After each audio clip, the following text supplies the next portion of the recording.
കേന്ദ്ര സർക്കാർ നിർണായകമായ ഒരു നീക്കമാണ് ഇപ്പോൾ നടത്താൻ പോകുന്നത്.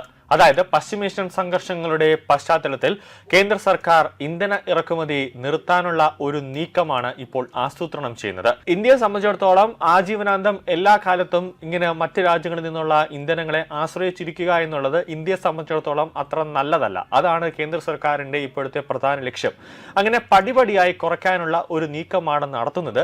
അതിനുവേണ്ടി നിലവിൽ ഒരു ബദൽ സംവിധാനം ഇന്ത്യ നമ്മുടെ രാജ്യത്തിനകത്ത് തന്നെ ഉണ്ടോ എന്നടക്കമുള്ള പല സാങ്കേതിക സംവിധാനങ്ങൾ ഉപയോഗിച്ചുകൊണ്ട് പല ടെക്നോളജികൾ ഉപയോഗിച്ചുകൊണ്ട് ഒരു പരിശോധന നടത്താൻ പോവുകയാണ്. അതായത് വ്യക്തമായി പറഞ്ഞു കഴിഞ്ഞാൽ ഒളിഞ്ഞുകിടക്കുന്ന എണ്ണ പ്രതിവാതക ശേഖരങ്ങൾ കണ്ടെത്താൻ പുതിയ നീക്കമാണ് കേന്ദ്ര സർക്കാർ ഇപ്പോൾ നടത്തുന്നത്.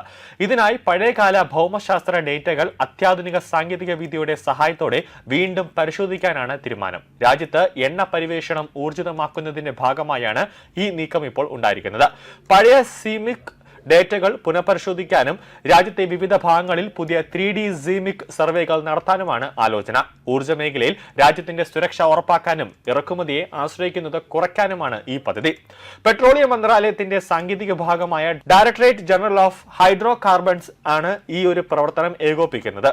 എന്താണ് സീമിക് പരിശോധന കൊണ്ട് കേന്ദ്ര സർക്കാർ ഉദ്ദേശിക്കുന്നത് എന്ന് ചോദിച്ചാൽ ഒറ്റവാക്കിൽ ലളിതമായി പറഞ്ഞു കഴിഞ്ഞാൽ പതിറ്റാണ്ടുകൾ പഴക്കമുള്ള ഭൂഗർഭ വിവരങ്ങൾ, ഇന്നത്തെ ആധുനിക ഇമേജിംഗ് സാങ്കേതികങ്ങൾ അത് ഉപയോഗിച്ചുകൊണ്ട് വിദഗ്ധർ വീണ്ടും അതിനെ വിലയിരുത്തും. പഴയ സർവേകളിൽ കണ്ടെത്താൻ കഴിയാതെ പോയ എണ്ണ വാതക ശേഖരങ്ങൾ പുതിയ പരിശോധനയിലൂടെ കണ്ടെത്താനാകുമെന്നാണ് പ്രതീക്ഷിക്കുന്നത്.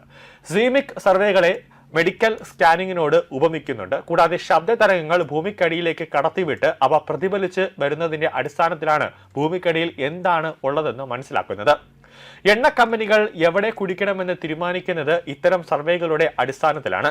പഴയ രീതികളിൽ നിന്ന് വ്യത്യസ്തമായി അതിനൂതന കമ്പ്യൂട്ടിംഗ് സംവിധാനങ്ങളും ആധുനിക ഡേറ്റ പ്രോസസ്സിംഗും ഉപയോഗിക്കുമ്പോൾ കൂടുതൽ വ്യക്തമായ വിവരങ്ങൾ ലഭിക്കുമെന്നാണ് അധികൃതർ ഇപ്പോൾ ചൂണ്ടിക്കാട്ടുന്നത്. ഇന്ത്യയുടെ കിഴക്കൻ തീരത്ത് ആയിരക്കണക്കിന് കിലോമീറ്ററുകൾ വ്യാപിച്ചു കിടക്കുന്ന വമ്പൻ സമുദ്ര പരിവേഷണ സർവേ നടത്താൻ സർക്കാർ പദ്ധതിയിടുന്നതായി റിപ്പോർട്ടുണ്ട്. പൂർണിയ, മഹാനദി, അതോടൊപ്പം തന്നെ ബേസിൻ, കൃഷ്ണ, ഗോദാവരി, അതോടൊപ്പം അതായത് കൃഷ്ണ, ഗോദാവരി, കാവേരി തുടങ്ങിയ നദികൾ, ആൻഡമാൻ ബേസിൻ എന്നിവിടങ്ങളിലാണ് ഈ വലിയ ഭൗമശാസ്ത്ര സർവേ നടക്കാൻ പോകുന്നത്.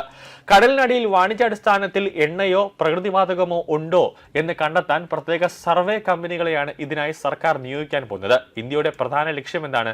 രാജ്യത്ത് എണ്ണയുടെ ഇറക്കുമതി കുറയ്ക്കുക എന്നതാണ്. രാജ്യത്തിന് ആവശ്യമായ ക്രൂഡ് ഓയിലിന്റെ 85% വിദേശ രാജ്യങ്ങളിൽ നിന്നാണ് ഇന്ത്യ ഇറക്കുമതി ചെയ്യുന്നത്. ആഗോളതലത്തിൽ യുദ്ധങ്ങളോടോ പ്രതിസന്ധികളോ ഉണ്ടാകുമ്പോൾ ആ സാഹചര്യം മൂലം ഉണ്ടാകുന്ന വിലക്കയറ്റം അത് വലിയ ഒരു തിരിച്ചടിയായി മാറാറുണ്ട്. ഈ സാഹചര്യത്തിലാണ് സ്വന്തം രാജ്യത്ത് തന്നെ പരിവേഷണവും അതോടൊപ്പം തന്നെ ഉൽപാദനവും വർദ്ധിപ്പിക്കാനുള്ള ശ്രമം കേന്ദ്ര സർക്കാർ ഇപ്പോൾ നടത്തുന്നത്. ഭാവിയിൽ കൂടുതലിടങ്ങളിൽ പരിവേഷണം നടത്തുന്നതിന് മുന്നോടിയായി ഭൂമിക്കടിയിലെ നിക്ഷേപങ്ങളെ കുറിച്ച് കൃത്യമായ ധാരണ ഉണ്ടാകാനാണ് സർക്കാർ ഇപ്പോൾ പ്രധാനമായും ശ്രമിക്കുന്നത്.